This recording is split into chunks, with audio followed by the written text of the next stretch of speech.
All you fathers and potential fathers and fathers to all people. Um, Today we have a very special guest.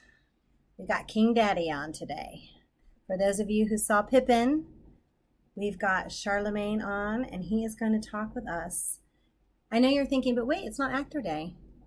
You're right, because he's coming on very special to talk about wigs and hair and costumes and scenic design and set design and stage managing and all the other bajillion things that he does. He's amazing and awesome. He is a dear friend and happens to be one of my first friends at Kentwood. And I'm so excited to know him and to work with him so frequently. And so let's bring on John Sparks. Yay!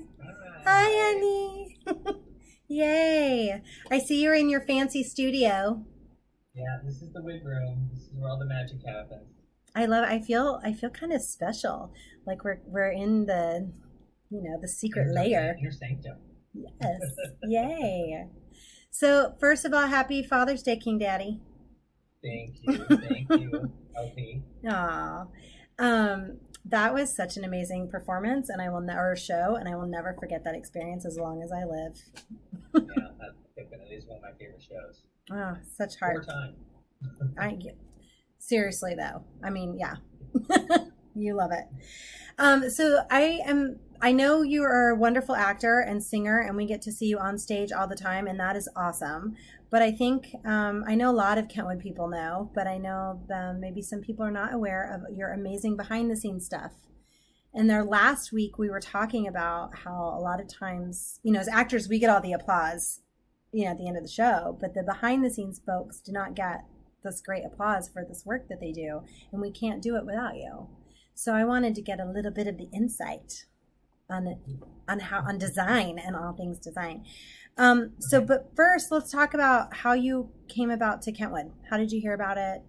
All that stuff. Actually, I had just been starting out doing community theater, and I had done a show with one of your past interviewees, Allison, which she's a fool, Matita, whatever she's got by now, and she said, "Hey, I got into a show at this theater by LAX," and we all said, "Oh, great, we're gonna come see it."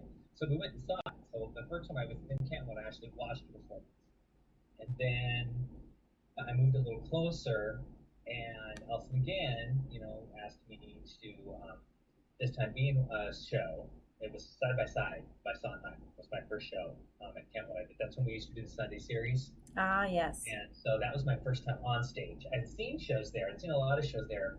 We actually joined before that.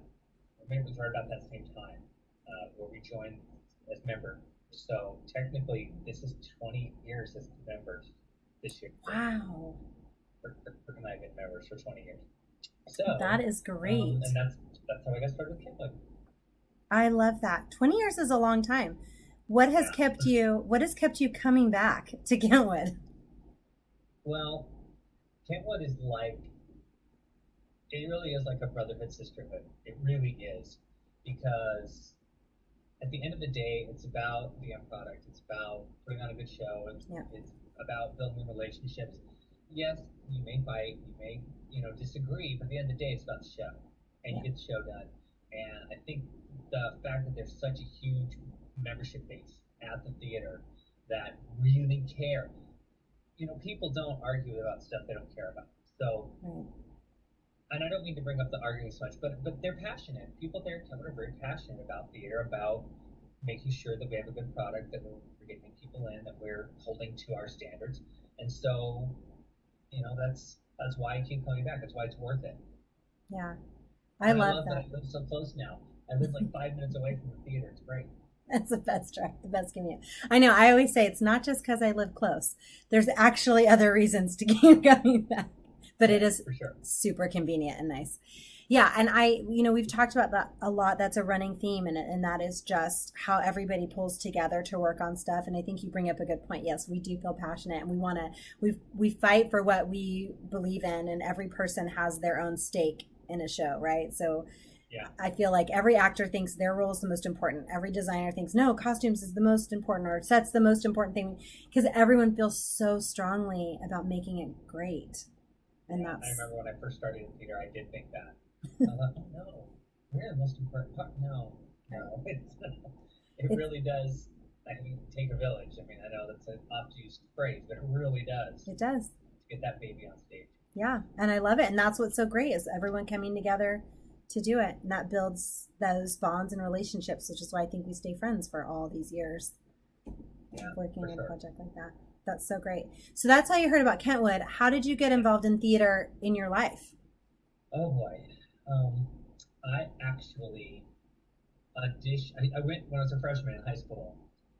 I went to go see a production of oh gosh, my brain, Miracle Worker, Oh, and I was so enthralled by what they could do by an actress at the high school level. I mean, playing that part of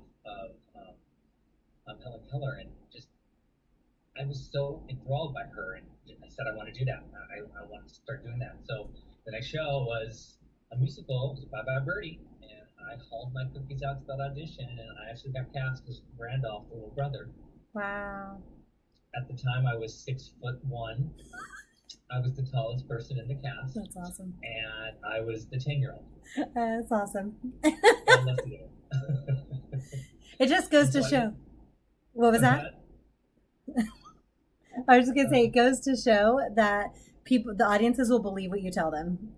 That's right. Exactly. He's 10. Just go with it. Um, so I did theater through high school. I did maybe 4 or 5 productions. And then I took some time off. I went to college, didn't do anything. And then I went back to school, and I decided that I wanted to be in the choir, and there was a show choir at the school, and so I started there, and they were doing a musical, um, Gilbert Sullivan, The Oh, Sorcerer, oh, which nobody ever does. It's the one of their second. It's their second collaboration, the one right before Pinafore. More on Pinafore later. So I did. I got cast in that. I got cast as the male tenor in the show, and that's how I got started. And went from there. I did my first time playing the Fantastics through college, and then I started auditioning for community theater. and then you've been And that's involved just where ever it stuck. since. Yeah, I love that. That's so great. So then where did you go? What transitioned you from doing acting to the design side of things? Okay, the first time, well, okay, you know, in school you always have to do everything. So Yeah. you learn how to do lights, you learn how to do costumes, you learn how to do when you're in college. You just learn those things. So I had a little bit, you know, of that. I did like to do going to the Renaissance Fair, so I really enjoyed the costuming of that. So that Yes. was something I really enjoyed doing. And then I was doing a production of Pinafore, and they were trying to figure out what to do with the hair, and nobody knew what to do. And so I helped the girl play. I played Rafe in the show, so I would come early, and I would put the girl's hair, one of the girl's hair, up. We did. I did some research and found out that of a style that was sort of period like for the time we were doing the show, and we just did it. Like just figured it Wow. out, and we gave her like a Gibson type hairdo with the ringlets, and we did that live every night. That poor Wow. girl's hair. I feel so bad for her. I know so much more now, but at the time, you know, you just curling iron it up and make it work. Hairspray, tease. Her hair, she probably had to cut her hair off. Anyway, and then the next production at that theater was a production of Philadelphia Story. And the Hmm. woman who got cast as Tracy said, "Oh, you did such a good job with the hair in the show. Would you? I'll pay you. You can do hair for me." So I did all the hair in the show. I did it all live. Wow. It was all real hair. I didn't do any wigs at that point, so I just styled Wow. their hair. Again, And that's a period show. yeah, 1940s. Yeah. But Wow. again, it was Victor rolls and French twists and things like that. So I had to learn how to do all that, and I just taught myself. So Wow. that was my first jumping in. And then as you do shows, people go, "Oh, I don't know how to fix this wig." I'm all, "Just give it to me," and I just figured it out. So that's literally how I got started. That's amazing. And did that go the same way with like costume design and set design and everything? It was just like Yeah. a need needed to be filled. Yes, I was directing a show at I was directing a show at Westminster in Orange County, and I helped with costumes for that. I was directing it, so I helped with costumes. And the next show I was directing was, Oh, here we go, Baba Birdie again, and I lost my costumer, so I had to costume the whole show and direct. So it's just you just do it. yeah. You just figure it out. This is why it takes a village, people. So it's not one person doing everything. Oh So my crazy. word. That's crazy. So of all the different types of design, what is your favorite thing to do? Oh gosh. Um,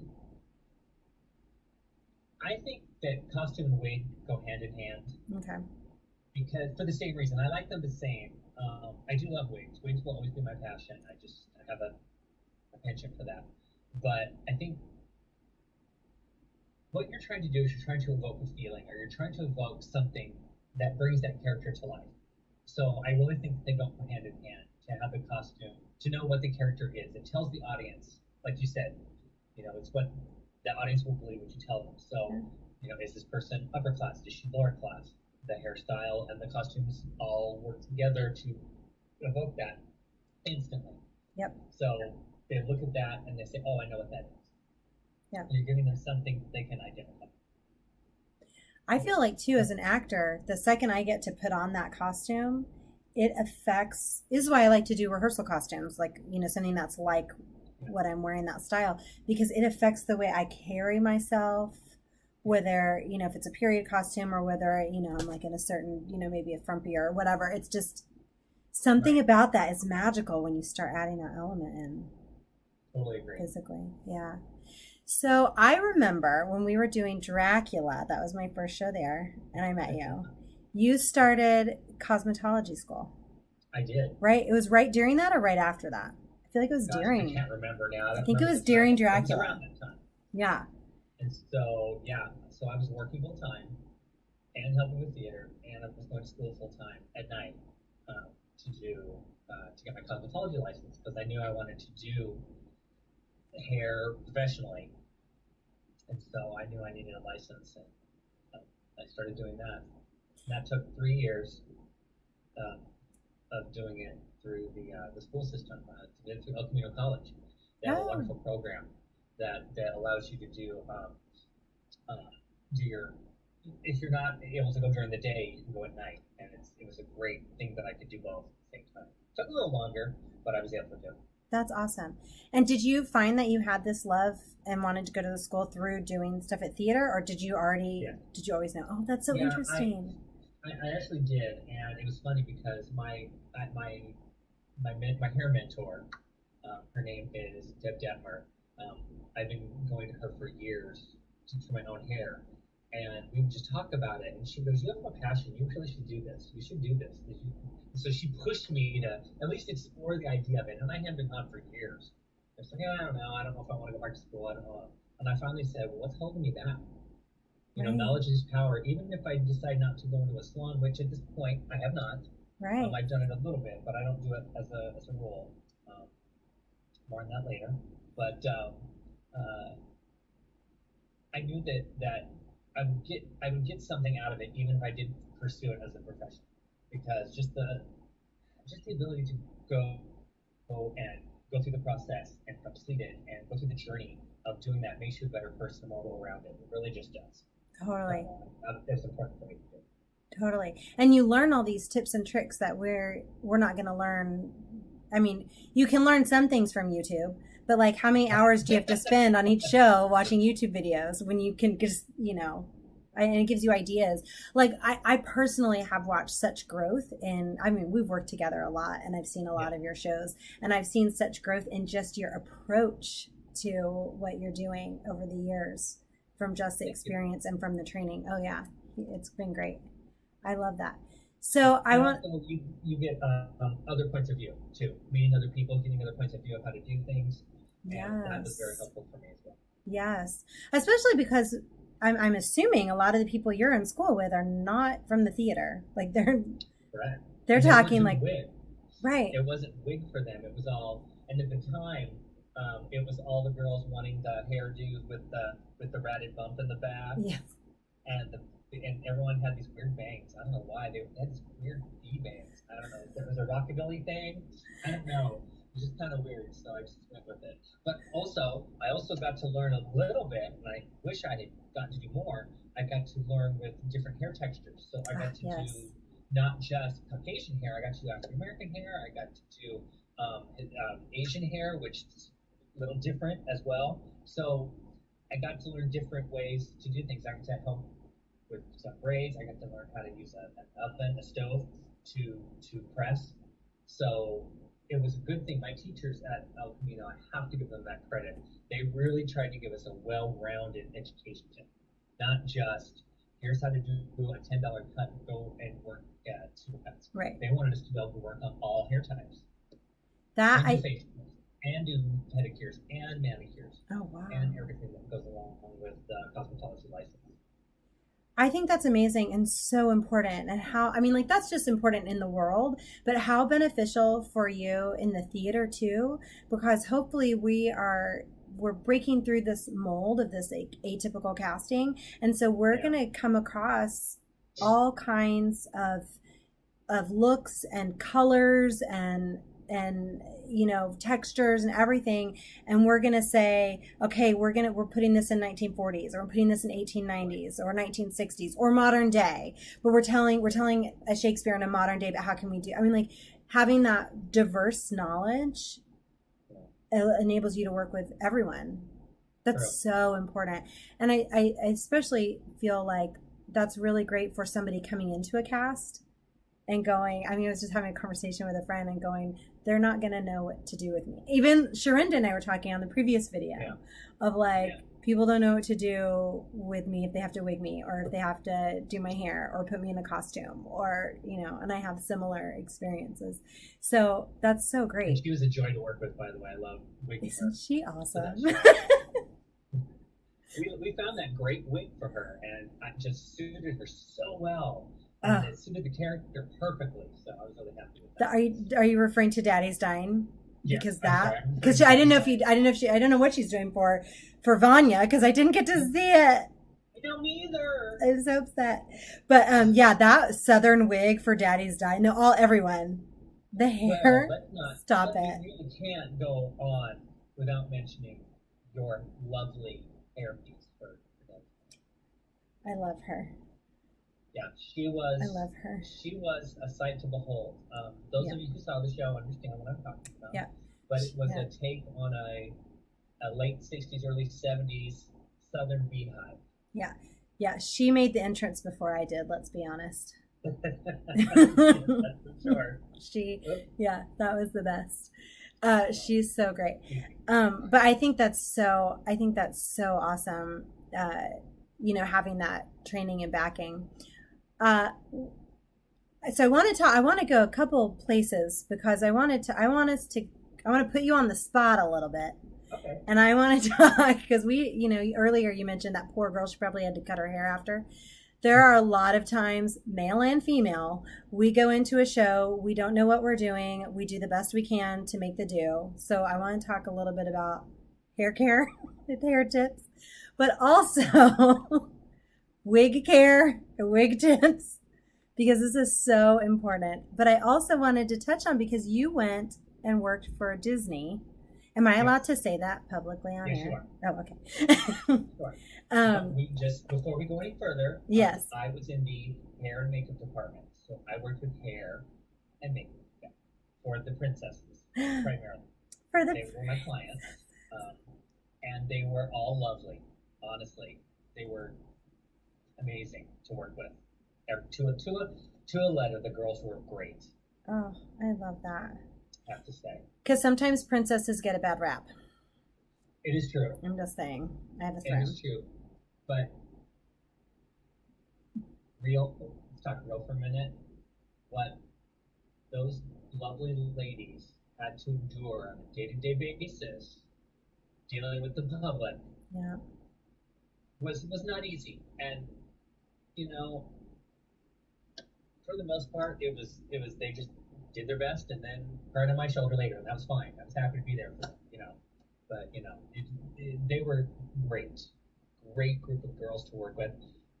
My crew that I worked with at Disney, the girls were mostly girls. It was only 3 guys, Oh, interesting. me and Danny and the other John, and Neil. Sorry, Neil for. Um, but it was mostly a crew of women, and I loved them. I got along with most of them 100%. Just great group of people. I love that. But that's got to be a hard job because it's not like they're just going out onto a stage in a controlled setting. I mean, you've got wind, you've got people, Right. because I know they're hugging, you've got heat, Yeah. you've got sweat. Well, that's How the good does, thing. The good thing with Disney is that they are very particular in how things go. Mm. We had charts, and before a wig would or a hair would go out on one of the girls, it was very checked very meticulously. There were certain points that had to be there. There were certain make sure it's cleaned and smooth. And we would, whenever they would come back for a break, I would smooth them. I would oh, smooth them again before they would go after every break, wow. because it didn't matter whether they'd been there for 3 hours or for 5 hours. That family who took a picture with them was going to take that picture home. That's And that right. was going to be their remembrance of Belle or of Cinderella Right. or of Snow White. And they had to look the best. And so we were very, very cognizant of that. And we made sure that everyone looked their best because of that. Because we wanted the ultimate experience for the guests. I love So that. that's very important. So yes, they're very meticulously kept. They were on a very strict wash schedule. They were on a very, so it was very important that we maintained that for the guests, because that's who we're doing this for. That's right. So okay, if you're going through all of that at Disney, most of these community theaters around here, Kentwood, Morgan Wixom, Palisades, anywhere, any theater in Los Angeles, probably ever, we do not have Disney money. So we are not getting somebody or two or a whole team of people to smooth out our wig during intermission. Correct. So what can we do to keep that maintained over Right. 6 weeks? Like, what do you have to do as a designer, and then what do we have to do as actors? What I like to do on shows, I like to go once a week, and I'll touch up the wigs before the weekend. Primarily, that's 3 shows for most theaters around Friday, Saturday, and a Sunday matinee. So I like to go in on a Friday while everyone's getting ready, touch up the wigs. If it's something that's really bad, I'll stop the Sunday before, pick wigs up, take them home, fix them, and bring them back in on Friday. That maintains the look of the show. Another thing I like to do, especially with shows where there's a lot of different wig changes, I like to do a wig 101. I like to come in and say, okay, guys, here's how you need to prep your wigs before you put your wig on. Here's the type of products you're going to need. Here's how you need to keep them on the heads.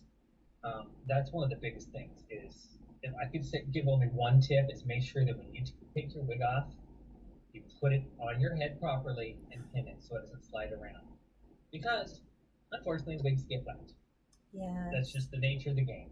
And if you put a wig on crooked, the inner cap is going to dry that way. So it's not going to fit your head right, which means it can slip off. It could look weird. So that's one of my biggest tips that I always say. I had the pleasure to teach a couple of classes for an Interlochen school back east. It's sort of like a FAME school. Yeah. The conservatory for high school age kids, and they do theater. And I got to teach a wig 101 class and a drag 101 class. That was kind of fun. I love that. I love that they had that class there. Yeah. Oh my gosh, that makes me so happy. Yeah, Stephen John is the theater arts. I think he's the director of theater arts there, and he wanted to introduce that to the kids. And it was something great that we could do during COVID because we could do it like this. I actually sat like I'm sitting here and taught this class. So, Oh, that's great. I feel like we might have to have a Kentwood drag class. okay. I think we're gonna have to talk about this after. But I don't want to interrupt you. I don't want to interrupt you. So you're Anyway, teaching the kids so, wig care at I Interlochen. gave them basically a wig 101, and I went down everything from how to properly set a wig, how to properly comb out a wig, how to store a wig. Wow. But the biggest thing that we found with creating this class is the biggest problem is altering. A lot of times when you're wearing a wig, you can think, oh, I don't like how it looks on me, so I'm going to just adjust the bangs, and I'm going to pick the back up, and I'm going to restyle it, or I'm going to what have you. And that's my biggest no. Never alter a wig. A lot of times in professional lace front wigs, the lace is left on. It's left on for a multitude of reasons. One, because the lights make it actually disappear Right. In bigger houses, and you don't see it, and it looks like the hair's coming out of your head. Right. So you don't want to mess with that, because that messes with a lot of different things with the way it lays and the way you clean it. It's a pain. And we have many cases where actors will cut that lace stuff because they don't like the way it looks. That's such a no. They're damaging something that doesn't belong to them. I'm hurting. Number two, and the biggest point is they're altering the design of the character. Right. Because it's almost like if you were in a costume and you just decided just to not wear it. And we know people who've done that. During the middle of a run, they've decided the costume has just disappeared and another one shows up. It happens. Yep. And that's just, again, these are just no-nos. You don't do that because you're affecting the entire look of the show, or at least the entire look of the character, and you're messing with other people's work. So, stop me, I know I'm rambling, but my point is that was one of the biggest things we learned during this class, or that came out during the class, is about respecting the designers in a show, making sure that, because they put in a lot of work, like you said in your intro, a lot of work, a lot of historical checking. They create things for the characters. They create things for you. It looks good on you. So don't mess with it. Yeah. So do you, when you're doing your design, like how open are you? Because I have to ask this because we're friends and I also do hair. So like we speak very differently, but how open are you to hearing from an actor about how they're feeling about what their characters is? I'm actually very open about that because one of my things I tell my coach, you guys do have to wear this. So I want to make sure, if I have a very specific look for something, I try to educate them as to why. Yes. I just think it's important is to say, okay, I'm doing this because I want this. I want this effect from the audience. When they're looking at you, I want to see this. For example, in Daddy's Dying, there was a wig that had very, very long, dark roots in the wig. Yep. Her character was written as sort of a cheap floozy, frankly. I thought that would be a really, frankly, a good way to show the audience, oh, here's somebody who is not really taking care of herself. She's just sort of flying by the seat of her pants. Yes. And then we costumed her. And, poor Janet, I love you. You're such a good sport. Well, we put her in some pretty crazy things, biker t-shirts. We really did. And purple plastic pants. I mean, it was pretty bad. It was pretty bad. It was bad in the most perfect, great way. Exactly. But again, but I talked to her and I said, okay, here's what we're thinking. Are you okay with this? Are you comfortable with this? And so we did costume to a comfort level, but I did it in an educational way. I wanted her to make sure she knew that we weren't just throwing stuff on her to embarrass her or to make her look bad. It was really for character development. Right. I think that's so important to me. Yeah. I mean, that's something I've taken from you all the time. It's like you really focus, you do your research and you really focus on what is the story we're telling. And I think, as actors, we're a little narcissistic and we get to the point where like we want to look pretty, or handsome or whatever it is, attractive, right? It's the same thing. We have problems with headshots. People are afraid to do character headshots. They want to look glamour all the time. But really for instance, with that character, I mean, she cannot look great. She's got to look worn down, wrung out. She's gone through a hard life, and that has to be as soon as she walks in the door. Right. And I think you guys did a great job. While at the same time, that character in particular, she is trying to look great. Right. And you have to draw that fine line. It's more tacky than classy. yes. You know, like, because she thinks that, you know, that sparkly dress that she's got on and cowboy hat look amazing. That's right. To her, that's the height of glamour. Yes. So even though we kind of go, oh no. Oh, no. Yeah. Yeah. No, I think that's great. I think that's such a wonderful, I mean, it just goes to show the collaboration again with speaking with actors and going on their journey. One of the things I really love about you when you're doing hair and costumes, I've noticed it's not just me, but you'll talk to us early on. And whether or not you're in the show with us, you'll talk to us early on about what you're seeing. You get super excited about it. So like, it's like day 2. It's like, you know, our first day on our feet, and you're like, okay, this is what I'm imagining. I've got you in full leather and a black corset. And, you know, obviously I'm thinking Daddy Stein. No, I'm just kidding. Pippin. But, you know, and I was just like, as you said that, I was like, yes. And then that immediately told me, like, for the rehearsals, what I'm thinking, even though we didn't know exactly what I was wearing until, you know, a few weeks, it gave me of like, oh, this is what you and the director are thinking. And that helped inform my physical body, which informed, you know, brought out, while I'm doing my character development, it brings that all into one thing. I think that's great. Right. And I love how you tie things together, because I don't know how much you even thought about it or noticed it, but I joked from early on as Charlemagne that I was your number 2. Yes. Remember? Yes, I do. And if you'll realize, I was dressed in traditional black leather stuff. Yes. Oh, I did. I did realize that. So that was a conscious choice. Yeah. I was trying to emulate. As Charlemagne, I felt that he would be trying to emulate that leading player feeling, even though we find out later maybe he doesn't have it in him to be that. Right. He thinks so. He wants it. He's trying. So that's why he's doing that emulation. So I think of things like that. You know, it's like, where's this? What am I trying to show the audience?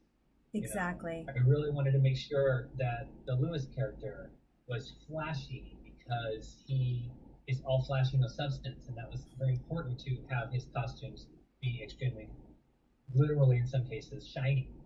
Yeah. Because it just showed that for Estrada's character, that she was dressed in all the cutesy costumes, even though she was evil inside. I wanted to show that two-sidedness, that she was 2 different people. Yeah. So that's what I think of costumes, and I'm putting together characters. You know, I think of hair color. I think of, what is that going to tell the audience? Up, down, updo, down. Is it very neat? Is it a mess? All those things go into designing what the character is supposed to be and what it's supposed to, the puzzle piece that character is in the show.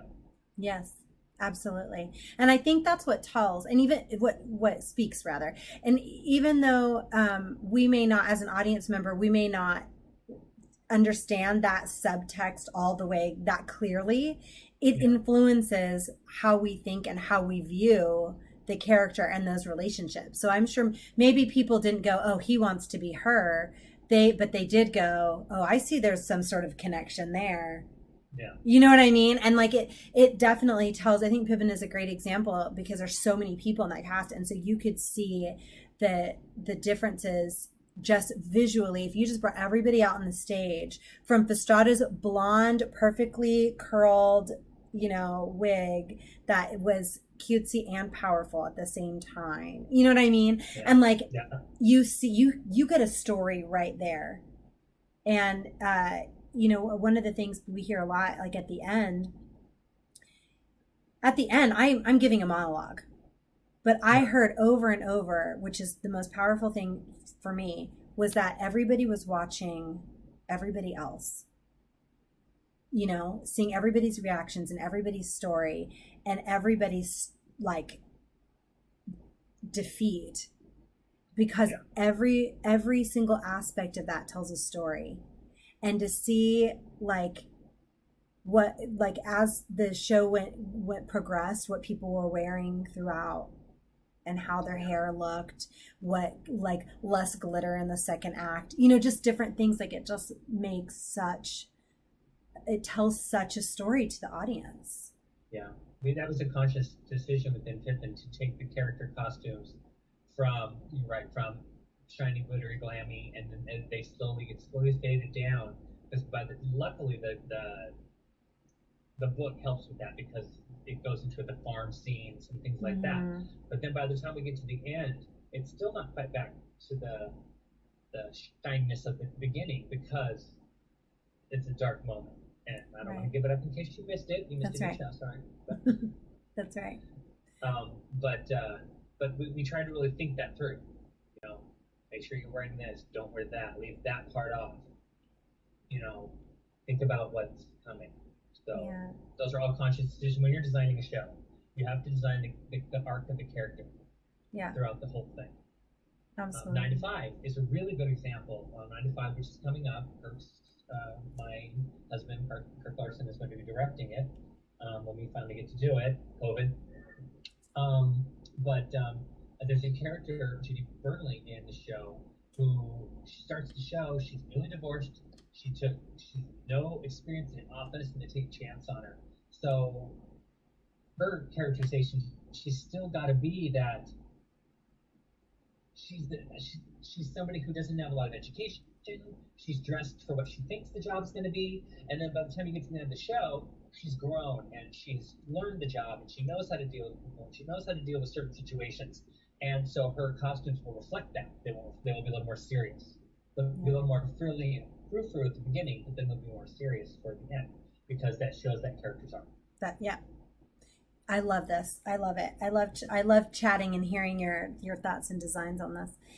Real quickly before I want to get a couple of your scenarios, but I have to tell you that Delray Guy says, Kentwood drag class, he is ready to become Sandy Beach.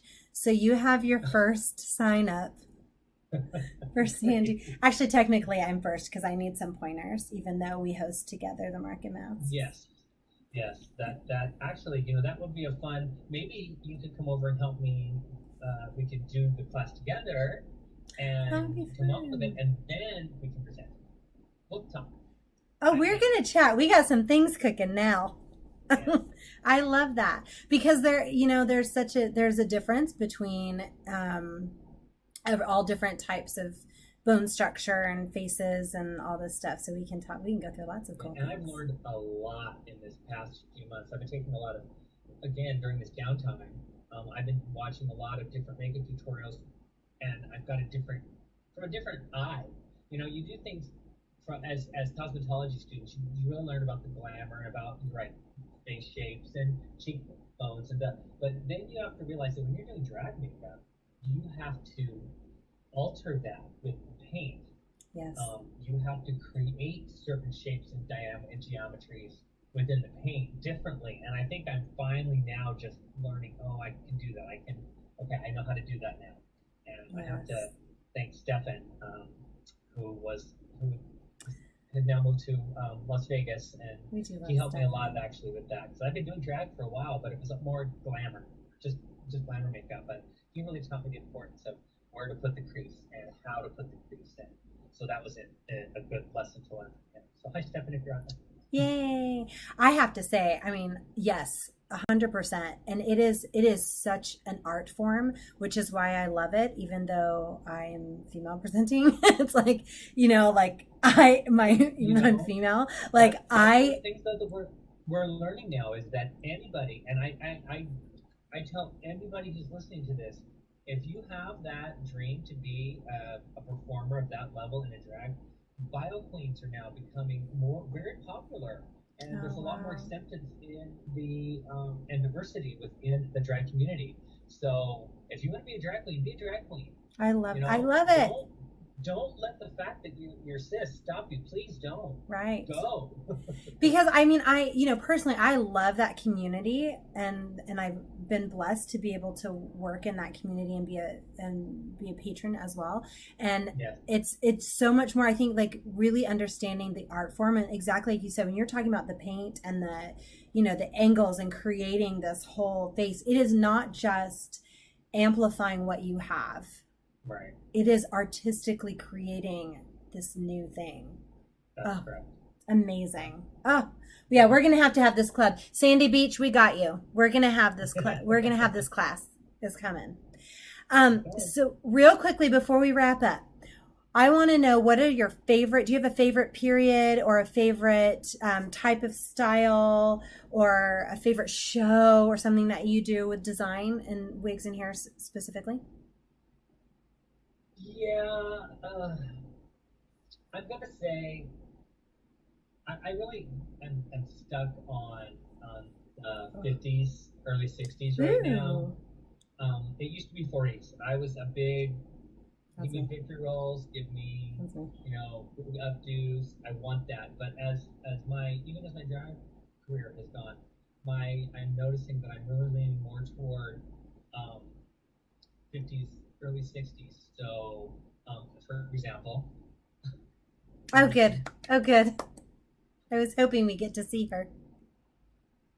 so this wig, she's a mess, but I did this for a show I did, Ruthless, and this is for a character who was the star. Um, this was her star look. It's a Ah, swept up bubble with gorgeous. the glamorous curls on the side. Um, she needs a little love, but She is gorgeous, and you were stunning in that show, by the way. P.S. it is one of my favorite experiences that I've gotten to do. I have to say, playing Sylvia St. Croix was a phenomenal experience. You walked And the out, way, and I literally went, and then I was like, I'm going to need that dress. which one? All of them. I feel like there was a pantsuit in there I wanted too. Oh yeah, I'll show you how to get that. That one I can get you. Amazing. So yeah, so I think that era is good. I do love a good Victorian Oh, do as yes. well. The elaborate curls and swirls, and it's just interesting to me. Um, I like princess wigs. I actually do a lot of hair for people who do princess shows for birthdays, Oh, I love that. and I have a clientele through that, through my Wigs by John company, and so I do that. So I love to do the caricature work. Let's call it that, caricature work. I love that. Oh, that's so great. And then, do you have an experience, a theatrical experience that maybe was not your favorite? Maybe a debacle, maybe a wig gone wrong. Do you have some experience? Funny little ditty for us. There's always going to be that those shows where either you have to do so many wigs in a show, like the show needs, and you're one person and you've got like 30 wigs. Oh my word. Mame at Kentwood was one that was tons of wigs, tons of wigs, wig after wig after wig, and so that was pretty elaborate to do. Into the Woods was another one, which, as you know, Oh, yes. There are lots of wigs in that um, show. I did a show for Morgan Wigson, which I was really proud of, which was Mary Poppins, and but the problem with that one was there was just so many wig changes, Wow. change, and there was just no time to gently place the wig on, and so the wigs had a hard life during that show. But you do it, you just go and you just make it work. So sometimes that can be hard. But I think my worst wig fiasco was during a production of a national tour of West Side Story. I was brought in to work with at the Cerritos Center, and I was brought in to work with the team to help do wigs, and I actually styled and pinned wigs on. was my first time working with, I don't know if you guys know this, but professional theater, a lot of times the mic pack, it's because they're all mic'd. Yep. The mic pack is actually in the wig. Yeah. It's actually in their wig prep. And so Yes. when you pin under the wig pack. So, or under the microphone. Right. Well, I guess didn't get it pinned quite well enough. Mm-mm. And during the dance at the gym, one of the girls, you could see the wig was sliding Oh no. back. Oh no. Oh And I'm no. like, oh, that was like my first professional, kind of a thing. And but I have to say, David, who was the wig master on that tour, God rest his soul, he pulled me aside and he went, "No, it happened. Move on, because that's live theater. Yep. You don't beat yourself up. Learn and move on." And I think that was one of that secondary interaction was probably one of the most important things to teach me. Just move on. You learn. Don't do it again. Move on. Yep. Yeah. And that's the thing, is that the only way we're going to learn fully is by doing. Right.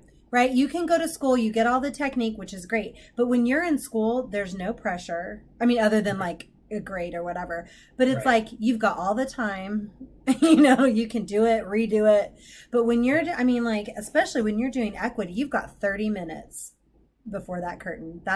And in that 30 minutes, they are getting into makeup, getting into costume, going to the bathroom, warming up, going through on stage, walking through the stage. I mean, it's a lot of stuff.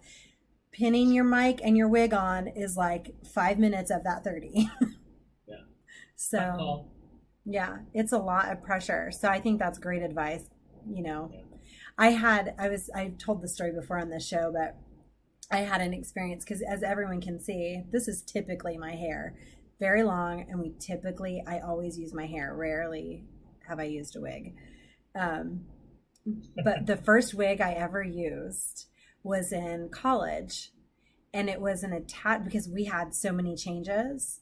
It was a piece that just attached as a ponytail in a net, and we were doing a dance, and it was spinning, and it flew right off my head, right into the audience. And then these wonderful audience members just kept kicking it on the aisle, down the aisle, until I got to the stage. And then somebody picked it up for me. I was mortified. Do I have time for a story that is not related to me, but it's my favorite wig story? Yes, of course. Production of Evita. When it's the end of the show where she's seeing her man couple, she's in bed, she's laying back, and she's dying, and she went to lean forward and sing like this, and her wig stayed on the headboard. Oops. Well, she was dying. She was losing her hair. Of course, it's a wig. She was stressed. Oh my gosh, this is why I love live theater, because you are never going to know what happens, and we have got to be on our A game.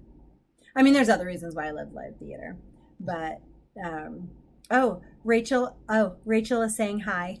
Hi, Rachel. She's saying hi to us. Oh, we love her. Rachel always brings us cookies. I love Rachel. And Melissa. Hi, Melissa. Melissa Holmes saying hi to both of us. So hi. So yes, anyway, I love live theater for lots of things, but one of the things I love is that it keeps us on our toes. It keeps us with lots of laughs and stories to tell. So For that's sure. great. John, thank you so much for sitting with me and talking and sharing all these stories. Real quick, do you have a fast tip that we can use for our own hair if we have to use our own hair?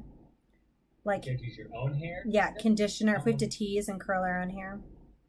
Yeah, I mean, real quick, I would say use sparing on the hairspray unless Okay. you have to. Okay. Because sometimes too much hairspray can make it worse. So I would definitely say that. Also, it gathers up on your hair, as you know. So that's one thing. And if you can get away with it, get a fall or get a hairpiece, like you said. Some things you don't damage your hair, but yet you still have the look in the front. If you can pull something in the back and just pin it in or camouflage it in some way, All right. Vanessa. You all heard it here. Try and get Or it. hire me.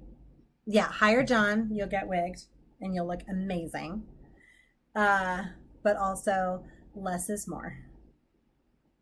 I love it. I love it. Well, thank you so much for joining us and talking about this. You are amazing, and I love speaking with you. Thank you. And I'm assuming you're designing on 9 to 5 whenever we do it? Yep, I'm designing a 9 to 5. Awesome. So we'll keep an eye out. We will keep you all posted when we're finally coming back. And when all that is. Oh my goodness, I miss theater so much. So much. Come join us on Thursday. We are going to be sitting down with actress Brittany Wheeler, which is exciting.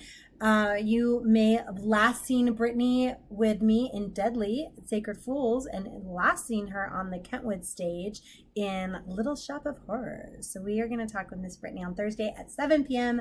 Come join us. Same Zoom channel. All right. Love y'all. Talk to you later. I never remember how to end this.